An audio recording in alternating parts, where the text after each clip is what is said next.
Today we're going to talk about the permanent press setting on your washing machine. Now this is one of those settings that may have a lot of different names. On some washers it may be called Anti Crease, Wrinkle Control, Easy Iron. It does have a lot of different names. Also the settings are going to vary a little bit depending on which model and brand you have of washing machines, but it does serve the same purpose. And the purpose of the permanent press setting is to prevent excessive creasing on the garments. But Tor, why is it called permanent press? Many people, I'm sure, are wondering about this, because permanent press was actually originally meant to refer to fabrics that have been treated with chemicals to prevent creasing. So how the washing machine brands managed to appropriate that, I'm not sure, but that is the story behind it anyway. How does this setting work to prevent creases? As I'm sure you know, the heat and agitation from the washing machine does tend to entangle and wrinkle up the clothes, and the intention behind this permanent press setting is to kind of work around that. And the way it does that is by first starting by running a pretty hot cycle. Usually it can go up to around 40 degrees Celsius. I have seen on some washers it can actually go all the way up to 60.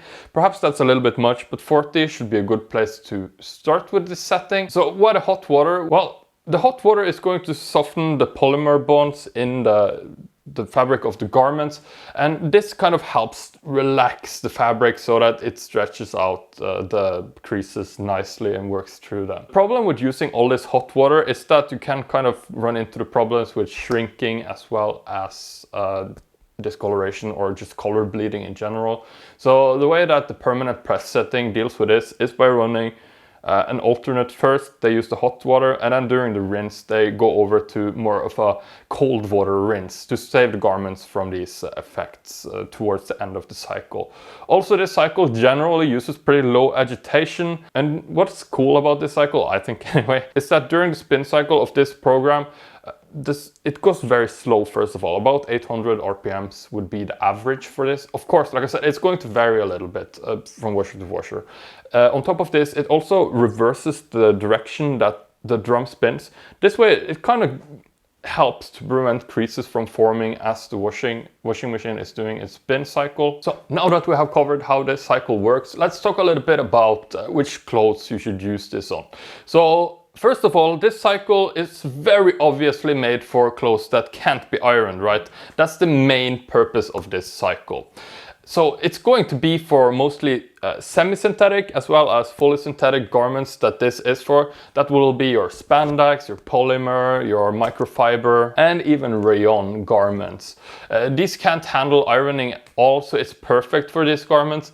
However, that does not mean that this cycle can't be used for other garments. This is a fantastic option for a lot of different garments. If you think of garments that are not too heavily soiled, and they can handle a little bit of slight roughness as well as heat, this is going to be a great option for you. I would place this cycle somewhere along, maybe a little bit rougher than the delicate cycle. So it does come with a lot of the same advantages and disadvantages as the delicate cycle does. If you're not familiar with the delicate cycle, I've made a video on that in the past that you can check out. But to summarize it, it's a lot similar to the permanent press, you know, low spin cycle, low agitation, low temperature. It doesn't last too long. Generally, the permanent press setting lasts longer than the delicate setting, but it doesn't last as long as the regular cycles. I haven't seen it last longer than 90 minutes at the maximum. So that's pretty short. Also, it is very eco-friendly compared to the longer and rougher cycles. And that is one thing to note though. Since these cycles are so gentle, this means it doesn't lend itself very well to washing garments like, you know, thick garments. It doesn't have enough power to wash all the way through them. Also, clothes that need a lot of agitation, this isn't going to work well on. So that means anything that's heavily soiled, or even if they have stains, just forget about this cycle. It's not powerful enough for that.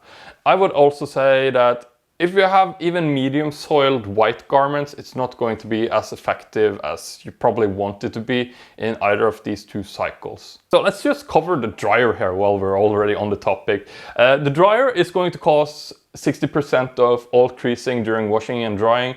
So if you're going to dry the clothes in here, using a permanent press or any like Easy Iron, any of the other names I mentioned earlier, it's going to be a great option.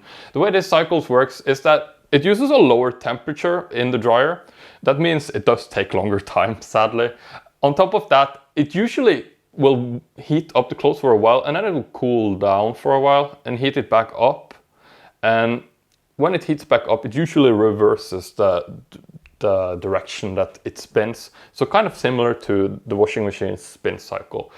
This way, it takes longer, but your clothes are going to come out a lot less wrinkled than they would if you used a regular cycle in the dryer. So yeah, gentle, but takes forever. That's how I would summarize it.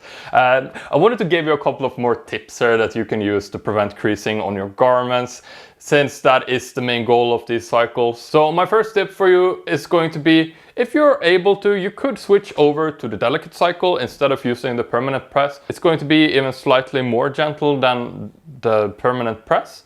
Also, you could try doing lighter loads. You know, when you press a lot of clothes together, it's naturally going to crease more than it would if you did multiple smaller loads. And on that topic, if you use something like fabric softener or vinegar, as I would recommend, that's also going to help manipulate the fabrics in the garments so that they are more fluffy and doesn't crease up as well. Personally, I would recommend vinegar for your hair, especially with synthetics, as synthetics and fabric softener does not go well together at all. And once you are done with the wash and drying, if you take the clothes out and you straighten them out on a flat surface instead of just piling them together in one of these hampers, that's going to be very effective as well, because then they won't crease when they're later, right? So if you go ahead and do that and then you either hang them or you can fold them right after. I've made a huge video on how to fold clothes, by the way, that I'm going to link at the end of this video. That's the best way to fold clothes to avoid creases, I have found personally. Beyond that, when you're wearing them, just try to not sit too much. You know, if you sit on the edge of your jacket, it might crumble up a little bit. Don't overstuff them in your drawers, that way they're going to crumble together. Same thing goes when you travel. When you travel, perhaps give them a little bit of room and perhaps even stretch them out a little bit every once in a while. It's going to really help prevent creases. So yeah, that marks the end of my month of daily videos about washing machines. I hope you have learned a lot. It certainly has been a lot, but it's been kind of fun. We're going to cover a lot more about washing machines and organizing clothes in the future. But yeah, I hope you enjoyed this video. As always, if you want to get the cheat sheet where I show you how to cut your laundry costs in half, you can find the link to that in the video description, or you can go to organizing.tv/cheat sheet and I'll send it to you over there. And yeah, I'm gonna link that video on how to fold clothes to avoid creases here, and I'm going to add full playlist with all these videos from this month here as well. And thanks for watching this one, and I'll see you in the next one.